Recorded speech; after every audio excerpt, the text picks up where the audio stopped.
Salam sejahtera, terima kasih karena bersama dengan saya di Nazalin Unity Channel. Yang ini confirm mimpi di siang bolong sampai ke tengah hari. Apabila ada laporan di Sinar Harian menyatakan bahwa tidak mustahil, konon laporan ini tidak mustahil Perdana Menteri dari PAS, kata Dr. Tengku Muhammad Fakhruddin. Haha. Oke, jadi sebelum kita teruskan ulasan dan laporan berita di Sinar Harian ini, saya nak tanya kepada Anda dahululah, antara yang paling mustahil lah jadi Perdana Menteri di Malaysia ini dari parti mana? Pertama, daripada Amanah. Kedua, daripada Parti Sabah dan Sarawak. Yang ketiga, daripada DAP. Dan yang keempat, daripada Parti PAS. Semua yang saya sebut tadi itu, mana satu yang paling tidak berpotensi jadi Perdana Menteri? Empat-empat itu belum pernah jadi Perdana Menteri. Yaitu DAP, Parti dari Sabah, PAS, dan juga daripada mana lagi ya, yang tidak pernah jadi Perdana Menteri, Amanah. Empat parti ini tidak pernah jadi menjadi Perdana Menteri ahlinya. Jadi, adakah kemungkinan daripada empat parti ini tiba-tiba menjadi Perdana Menteri? Yang pastinya DAP mungkin sama sekali tidak. Tapi jangan silap, dalam DAP pun ada ahli Islam, Melayu Islam. Ramai ahli DAP yang Melayu Islam dan juga ada ahli parlimen daripada DAP Melayu Islam.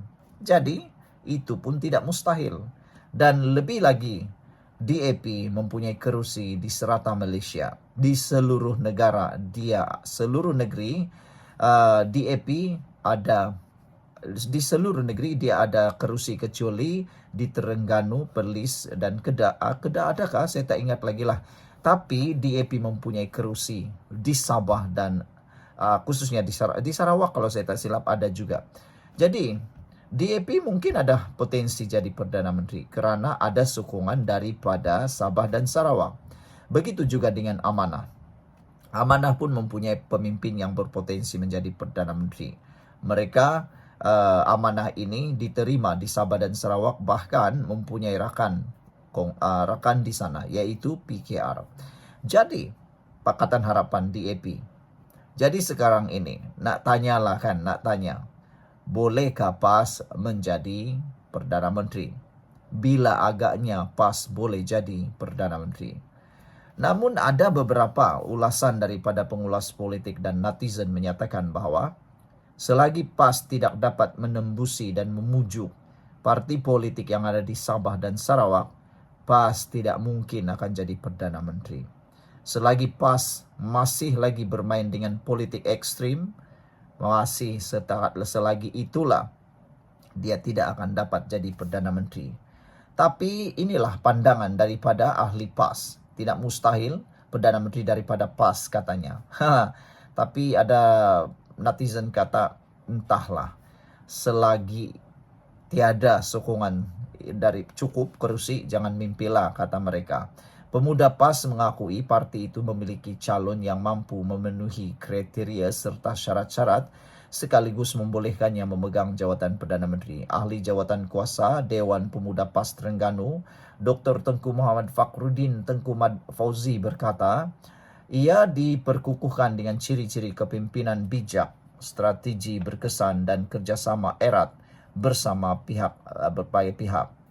Dalam lanskap politik Malaysia yang dinamik, persoalan sama ada ahli politik PAS boleh menjadi Perdana Menteri sering menjadi omokan dan perbincangan dalam kalangan parti lawan dan komponen.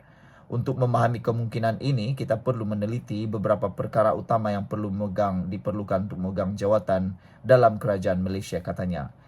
Itu pun tepat apa yang dia cakap, tapi di Malaysia ini juga palinglah tepat sekali ialah bukan karena kebijaksanaan dia, tetapi cukupnya kerusi di parlimen.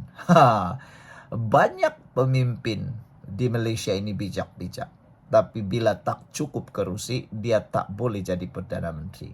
Paling senang cakap, Khairi Jamaluddin, Syed Saddiq Syed Abdul Rahman, berpotensi sebenarnya jadi Perdana Menteri. Paling pentinglah Khairi Jamaluddin. Tapi lihatlah apa jadi. Dia dipecat, tidak punya kerusi lagi, bolehkah jadi Perdana Menteri? Tiada juga. Begitulah dengan parti PAS. Walaupun mereka mempunyai kandidat, ahli yang bijaksana dari segi kepimpinan dan juga pengaruh, tetapi bila tak cukup kerusi, tak bolehlah jadi Perdana Menteri. Walaupun menurut Dr. Tengku Muhammad Fakhruddin ini, beliau kata 4 kriteria dipenuhi PAS, antaranya Melayu dan Islam, hubungan baik dengan istana, adil dan saksama serta kreatif mencari hasil untuk negara. Itu jadi persoalan besar dalam kalangan peneliti politik Malaysia. Mereka kata, okey, PAS adalah Melayu dan Islam. Okey, itu betul. Hubungan baik dengan istana pun itu betul. Walaupun ada isu-isu tertentu juga pernah berlaku. Adil dan saksama, itu entahlah betulkah tidak, separuh betulkah tidak, Andalah yang tulis sendiri. Tapi paling ditentang oleh para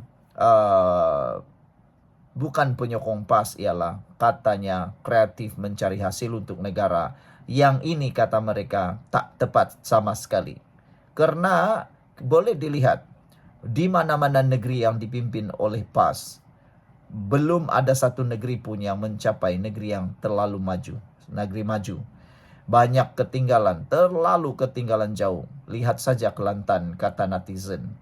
Kenapa Kelantan ketinggalan jauh berbanding negeri-negeri lain? Mungkin juga kerana tidak kreatifnya mereka mencari hasil untuk negeri tersebut, kata netizen. Jadi sebelum kita berpisah, jangan lupa tinggalkan komen Anda untuk isu kali ini. Apakah Anda juga setuju bahwa PAS tidak akan mampu jadi Perdana Menteri? Salam sejahtera, terima kasih karena bersama dengan saya di Nazilin Unity Channel. Selepas Mahathir keluar daripada Bersatu dan keluar serta-merta daripada Perikatan Nasional dan meletakkan jawatan, ini yang berlaku kepada Wan Faisal dan Parti Bersatu. Kata Wan Faisal, hak Mahathir keluar Bersatu. Pemimpin Bersatu Wan Ahmad Faisal, Wan Ahmad Kamal berkata, menjadi hak Mahathir untuk keluar parti dan gabungan PN. Kita hormati keputusannya, kata ahli Majlis Pimpinan Tertinggi Bersatu kepada Malaysia Kini ketika ditanya mengenai pengunduran itu. Mahathir Mohamad Rais hari ini mengumumkan dia keluar parti dan meletakkan jawatan sebagai Setiausaha Bersatu dan Perikatan Nasional, wilayah persekutuan berkuat kuasa serta-merta. Ada netizen menyatakan bahawa, apa kata selepas Mahathir Rais ini keluar daripada Parti Bersatu, kalau Wan Faisal juga keluar daripada Parti Bersatu, kata mereka. Ini satu gurauan yang memang agak keterlaluan, iaitu mengarahkan Wan Faisal letak jawatan sebagai ahli parlimen dan juga keluar daripada Parti Perikatan Nasional menyertai Muhammad Rais, kata mereka. Saya secara pribadi saya rasa tidak mungkinlah Ahmad Faisal akan keluar daripada Parti Bersatu dan Perikatan Nasional. Kerana kalau dia bergerak sendiri, bergerak solo, pastinya beliau tidak akan menang. Dan lebih teruk lagi, beliau kalau mau cuba-cuba masuk parti yang lain, entahlah apa parti yang mungkin akan menerima beliau. Kalau parti PKR pasti tidak akan diterima sama sekali. Mengikut Parti Amanah juga mungkin lagilah tidak diterima. Kalau nak masuk UMNO, lagilah tak diterima.